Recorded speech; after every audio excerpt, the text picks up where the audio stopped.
Ok, Romanos entonces, capítulo 8. Espero que todavía tenga ánimo de escuchar. Romanos, capítulo 8. Y yo voy a ser el único que voy a poner un cronómetro.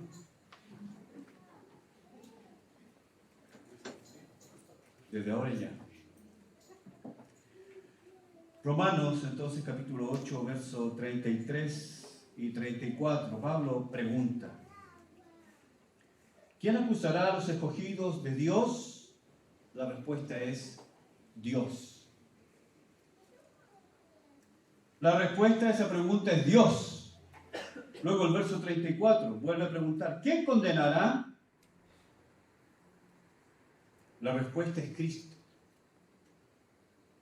Cristo es el que murió, más aún, el que resucitó, el que además está a la diestra de Dios, como bien decía Pastor Richard, el que también intercede por nosotros. Señor, bendícenos en esta porción, ayúdanos, abre nuestro corazón y entendimiento. Que esta verdad sea mucho más que información, que sea un poder transformador en nuestras vidas. Lo pido en el nombre de Jesús, tu Hijo. Amén. Entonces, hemos venido estudiando que Pablo está haciendo algunas preguntas. Él está preguntando y él, por supuesto, sabe las respuestas. Es lo que se conoce como una pregunta retórica. Y Pablo está entonces preguntando aquí: ¿es posible, es acaso posible, se puede dar, existe la opción de que después que alguien ha sido justificado,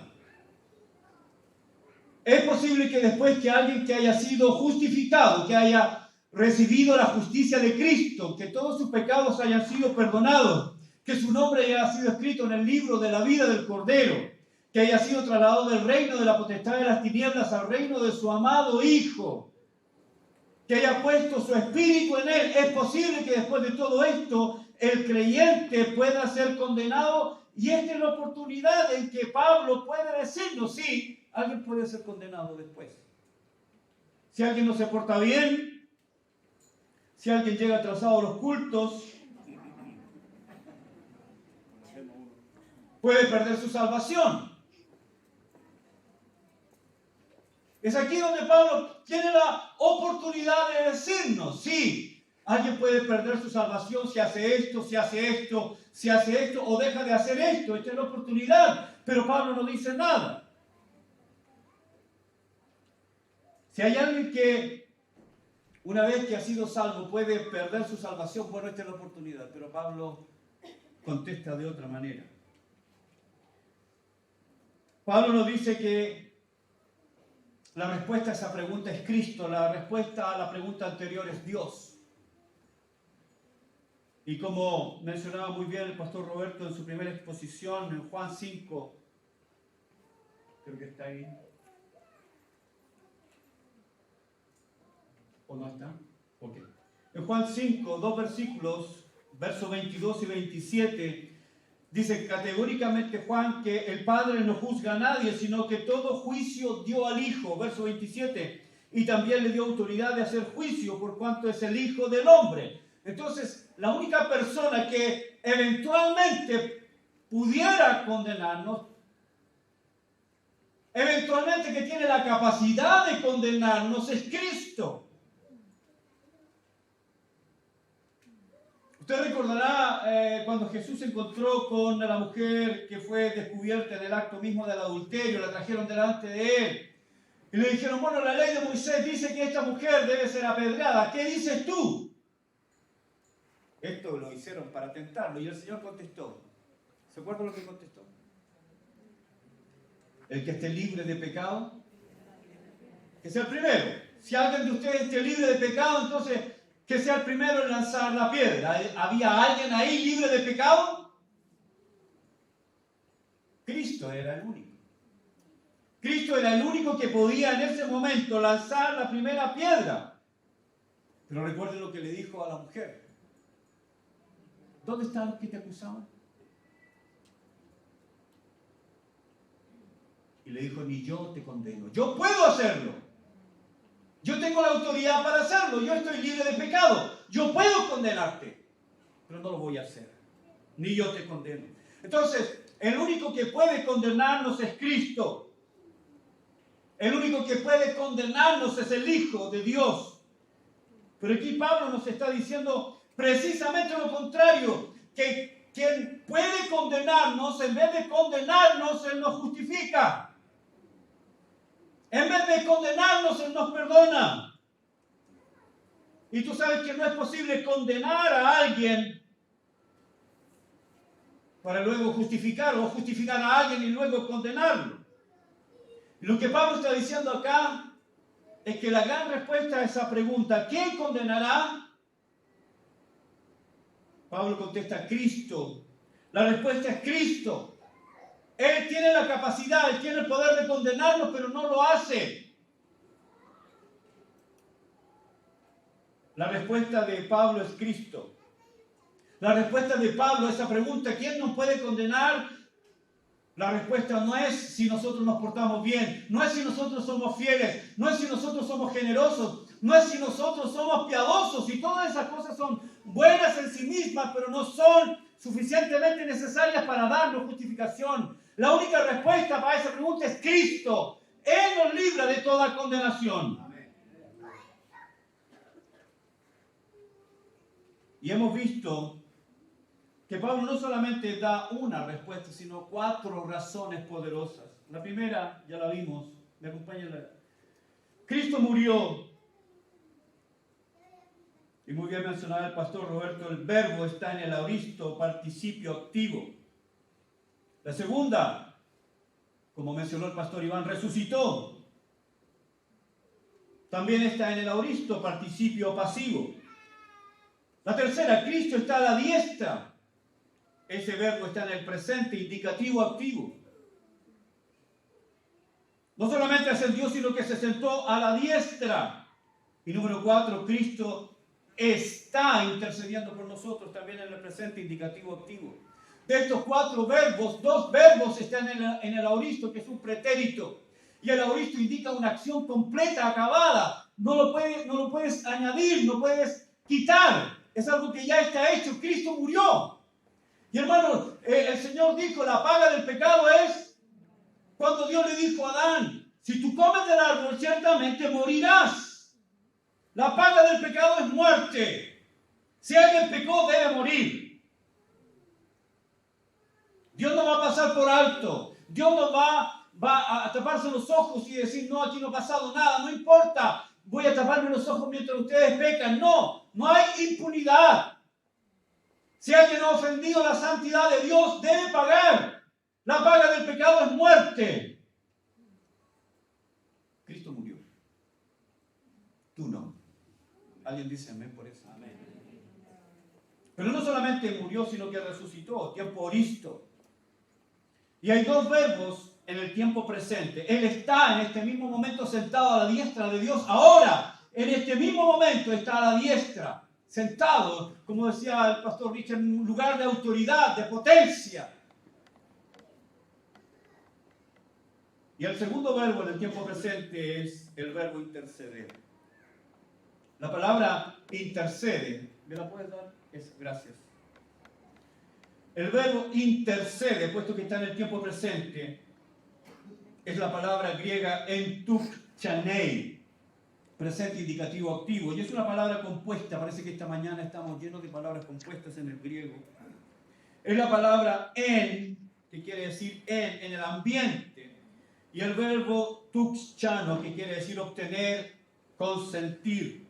La idea básica de esta palabra, la idea básica de este verbo, es la de salir a encontrarse con alguien, ir en busca de alguien para primero tener una conversación. Y luego esa palabra comenzó a tener el sentido de encontrarse con alguien para pedirle algo, para rogar algo, para pedir, para interceder en beneficio de otro. Y esto es lo que quiere decir este verbo entukchanei. Presente, indicativo, activo.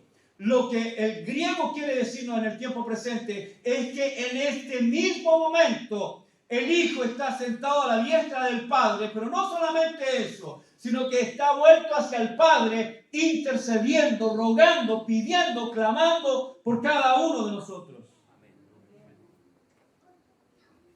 La palabra entonces tiene un sentido de suplicar, de rogar, de interceder, de llevar una petición de otro ante alguien que está en autoridad. Y esa palabra también se usaba para hablar delante de un rey, de alguien que estaba en eminencia, suplicar, rogar, apelar, pedir. Eso es lo que quiere decir la palabra. Y recuerde, esto está en el tiempo presente, en este mismo momento. Jesucristo está intercediendo por nosotros. No solamente Él ha muerto, que es glorioso, no solamente ha resucitado, no solamente está sentado en un lugar de preeminencia y autoridad, sino que además Él está en este mismo momento, constantemente, permanentemente. Este es su ministerio, esta es su obra en beneficio nuestro. Él está clamando al Padre. Padre, por favor, ayuda a Richard. Padre, por favor, ayuda a Pedro. Padre, por favor, sostén la debilidad a Margarita. Sostén a Sofía. Guarda de la tentación. A cada uno de aquellos que tú has escogido. Día y noche. ¿Cuántas veces escuchamos a nuestros padres, madres, abuelas? Estoy orando por ti. Nosotros no queríamos nada con Dios. Estoy orando por ti. Agradecemos las oraciones de los abuelos, los padres. Uno nunca deja de ser hijo, ¿no? Siempre mi mamá que la voy a ver, hijo, cuídate. Soy viejo. Pero para mi mamá sigo siendo su hijo. ¿Cuánto agradecemos la intercesión de nuestros padres? El Señor no cesa de rogar por ti. Amén. Para Pablo, la obra de intercesión de Cristo en favor nuestro es el clímax de todos los argumentos en contra de la condenación del creyente. Pablo podría haber dicho, claro, esta es la causa, esta es la razón, por esto un creyente puede ser condenado, pero en vez de eso da 4 razones, y para Pablo la última es el clímax. William Hendrickson dice, el clímax de la certeza es alcanzado por la cláusula, también intercede por nosotros. Sigue diciendo Hendrickson, ¿cómo podríamos imaginar que el Padre se negaría a atender las oraciones intercesoras del Hijo, que tan plena, maravillosa y gloriosamente cumpliera la tarea que le fue dada? ¿Tú crees que el Padre le va a decir no, no, no? ¿Tú crees que el Padre va a decir no, no, no? Recuerda lo que le dijo Jesús: Padre, tú siempre me oyes. Padre, tú siempre me oyes porque yo vivo en tu perfecta voluntad. Yo vivo para agradarte a ti. Yo sé que tú siempre me oyes. Y Dios está escuchando atentamente la oración del Hijo. Es la intercesión de Cristo en el cielo que sostiene, mantiene, guarda, protege al Hijo de Dios en este valle de sombra y de muerte, en este valle de angustia, en este valle de debilidades, de lágrimas y lamentos. Como dijo alguien, hemos venido a este mundo llorando y vivimos en este mundo lamentando. Tenemos escasos momentos de felicidad mientras atravesamos por este valle de lamentos y tormentos en este mundo caído. Pero no podríamos caminar, no podríamos avanzar como creyentes si no hubiera alguien en el cielo clamando por nosotros día y noche, en medio de la tormenta, en medio de la oscuridad más absoluta, en medio de la desesperanza más abyecta. ¿Sabe? Tenemos un Cristo que está orando por nosotros.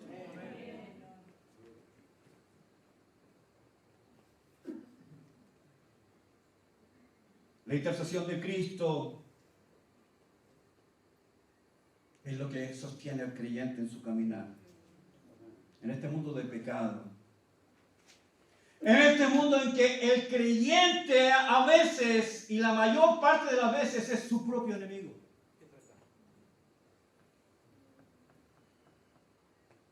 Dormimos con el enemigo.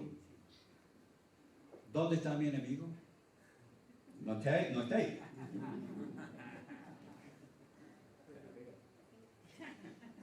Si supieran lo que me espera en la casa.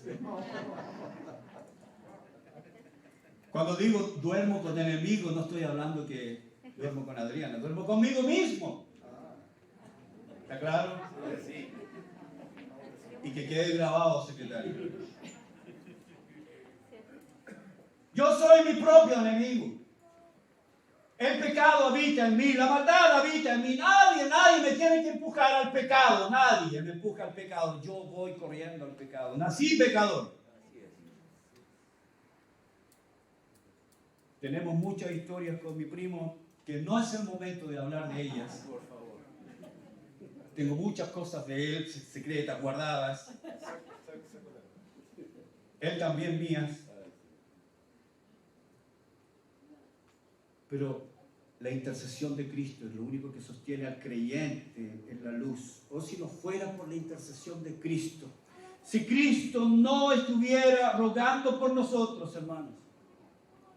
Si Cristo no estuviera clamando al Padre por nosotros, estoy seguro que muchos de nosotros no estaríamos aquí. Sin duda, muchos de los triunfos espirituales, muchos de esos grandes hombres de Dios están ahí y han logrado lo que han logrado por la intercesión de Cristo, intercesión que no conoce límites de horario. Como persona infinita, Cristo puede interceder por nosotros sin límite. Nuestras oraciones humanas tienen límite, los ruegos que hacemos por nuestros hijos tienen límite. Tienen un límite, porque somos finitos, pero hay alguien infinito que está rogando a nuestro Padre. Acompáñenme a Lucas, capítulo 22.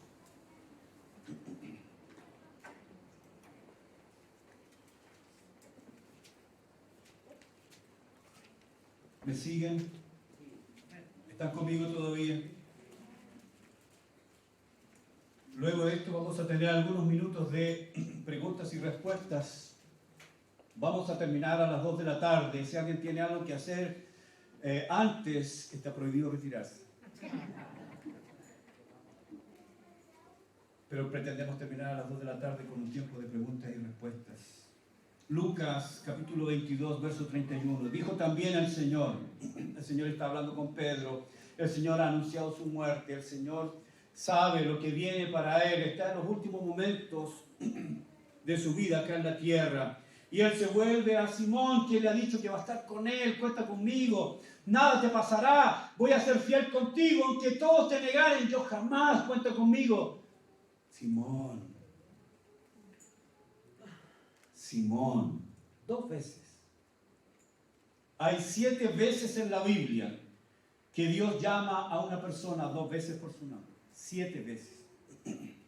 Cada una de esas 7 veces tiene una importancia trascendente. Abraham, Jacob, Simón, Marta, 2 veces, porque lo que el Señor le va a decir es importante. Simón, he aquí Satanás os ha pedido para zarandearos como a trigo. Usted sabe la historia, ¿no? Usted conoce la historia. Verso 32. Pero Satanás te ha pedido a ti, Pedro, para zarandearte como al trigo. Pero yo he rogado por ti. Mauricio, yo he rogado por ti. Yo he rogado por ti. Que tu fe no falte y tú, una vez vuelto, confirma a tus hermanos. Él le dijo, Señor, dispuesto estoy a ir contigo no solamente a la cárcel, sino también a la muerte. Y él le dijo, Pedro, te digo que el gallo no cantará hoy antes que tú niegues 3 veces que me conoce. Usted conoce la historia, ¿no? Usted sabe lo que pasó. Pedro nunca podrá decir, oh, nadie me advirtió, nadie me dijo. 2 veces. 2 veces. Porque lo que le tiene que decir es tremendamente importante. Simón, Satanás te ha pedido para probar. Y no solamente a Pedro. Lea la frase. Os ha pedido para zarandearos. No dice para zarandearte. A ti exclusivamente. sino zarandearos a todos ustedes. La palabra detrás del zarandeo es esta imagen. Es la acción de pasar el trigo por el cedazo muy fino. Y normalmente esta acción era realizada por las mujeres que agitaban con violencia para así poder separar la paja del trigo. Del mismo modo, la fe de los discípulos, y específicamente la fe de Pedro, iba a ser probada, agitada, zarandeado. Viene algo sobre tu vida, viene algo, es fuerte, tu fe será probada. Pero el arrogante Pedro, lleno de autojusticia, de autoconfianza, le dice, eso no va a pasar por mí. Hermanos, qué ciego es el orgullo. Qué presuntuosa es la altivez y qué destructivo es la soberbia. Pero frente a esas palabras arrogantes, orgullosas y autosuficientes de Pedro está la palabra de Cristo. Yo he rogado por ti. El Señor en su función sacerdotal, en su función de intercesión, Él ha orado por Pedro. El Señor sabe lo que viene. ¿Usted cree que Jesús no sabía que Pedro lo iba a negar de la manera que lo negó? Oye, tú hablas como ellos.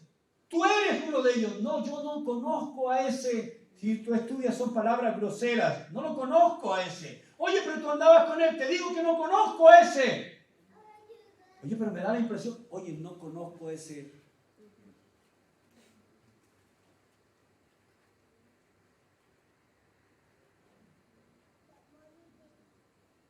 Y ustedes saben, hay un versículo que me impacta cada vez que lo leo. Que cuando Pedro terminó de negar al Señor la tercera vez y cantó el gallo, en ese momento, a la distancia, la mirada de Cristo y de Pedro se cruzaron. Y ahí estaba el arrogante Pedro, el presuntuoso Pedro. Y el maestro mirándolo en la distancia. Y la Biblia dice, y Pedro lloró amargamente.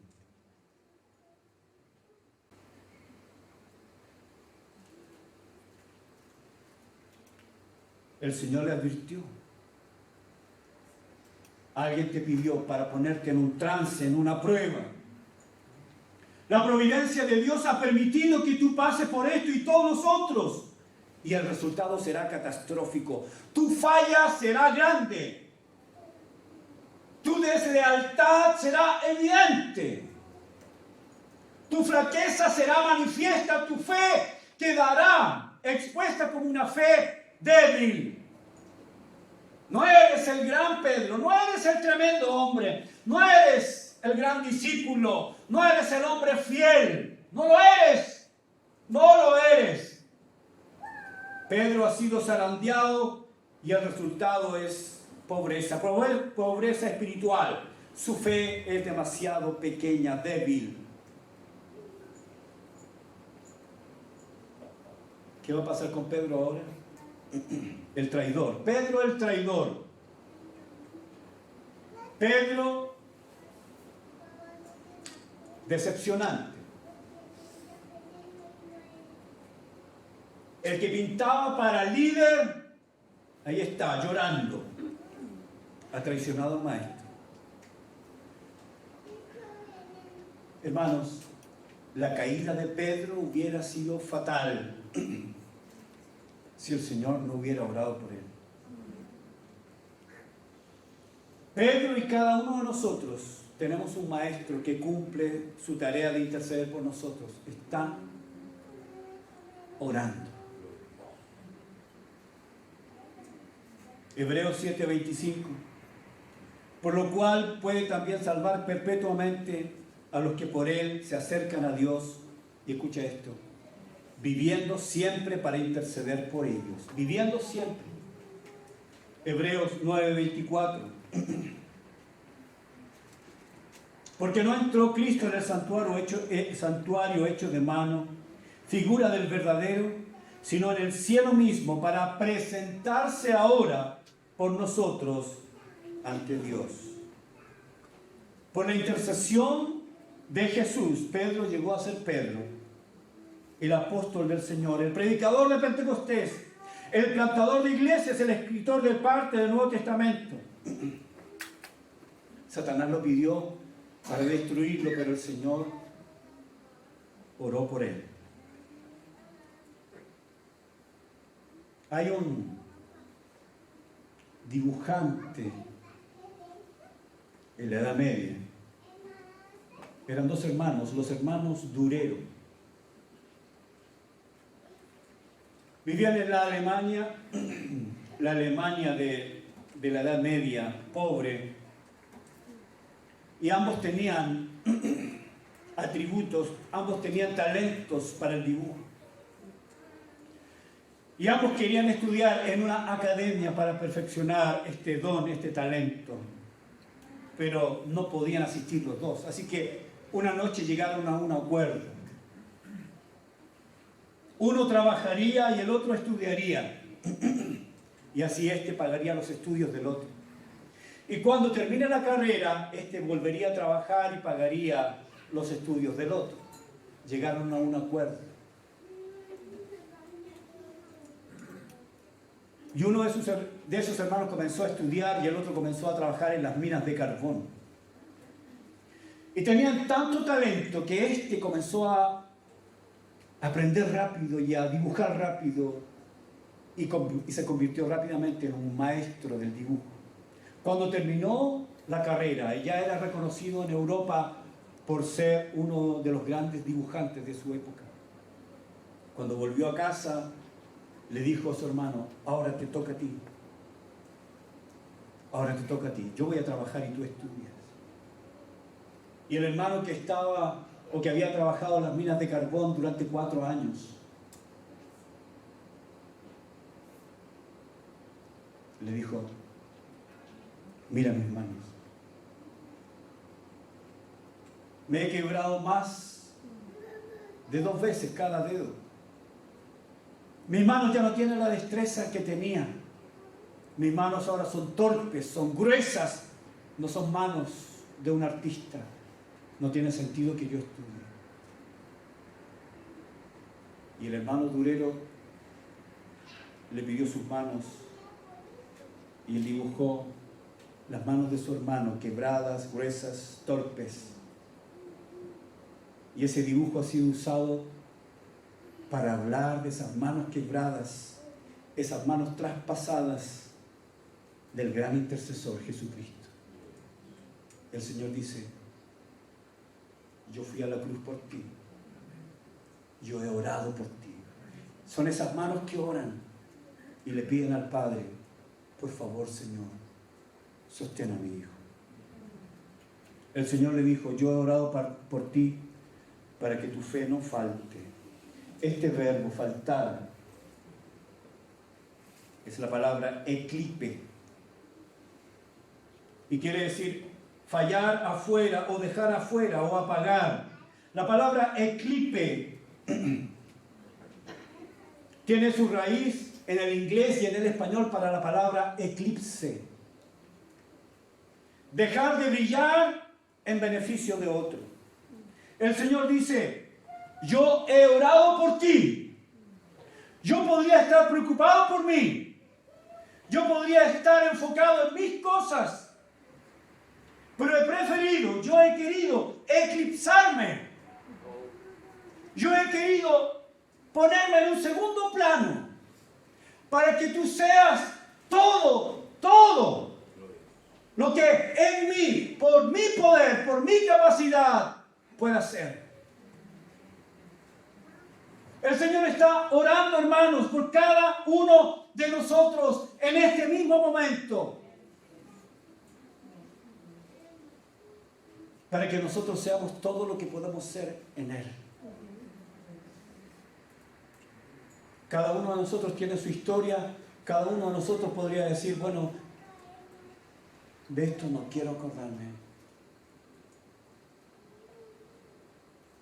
pastor, estoy aquí y por años he vivido con culpa y condenación por algo que hice o dejé de hacer. Y realmente me avergüenzo de eso. Pero estoy aquí. Gracias a Dios mi caída no fue fatal. Gracias a Dios mi caída no fue última, porque alguien oró por mí. Alguien me levantó, alguien me sostuvo y alguien me mantiene en pie. ¿Por qué el creyente no puede ser condenado? No es porque el creyente nunca peque, sino porque Cristo siempre ora por él. Cristo murió. Cristo resucitó. Cristo está sentado ahora mismo a la diestra del Padre y Él está intercediendo por nosotros. La respuesta a esa pregunta no es Richard, no es Roberto, no es Eliseo. La respuesta a esa pregunta es Cristo. La respuesta, porque no podemos ser condenados, es Cristo, hermanos. No somos nosotros, no es nuestra fidelidad, aunque es importante. No es nuestra bondad, aunque es importante. No es nuestro proceso de santificación, aunque es importante. La respuesta de por qué no podemos ser condenados es Cristo. Es Cristo, es Cristo, es Cristo. Él nos llamó y nos guarda, nos protege. Alabado sea su nombre. Bendito sea su nombre. Póngase en pie, hermanos, y vamos a orar para terminar. Padre, gracias por esta mañana. Gracias por tu bondad y por tu fidelidad. ¿Por qué no podemos ser condenados? Cristo murió. Cristo resucitó. Cristo está sentado a la diestra del Padre. Y Cristo está intercediendo por mí. Gracias, Señor, por esta verdad. Guárdala en nuestro corazón. Lo pido en el nombre de tu Hijo Jesús. Amén. Amén. Amén. Amén.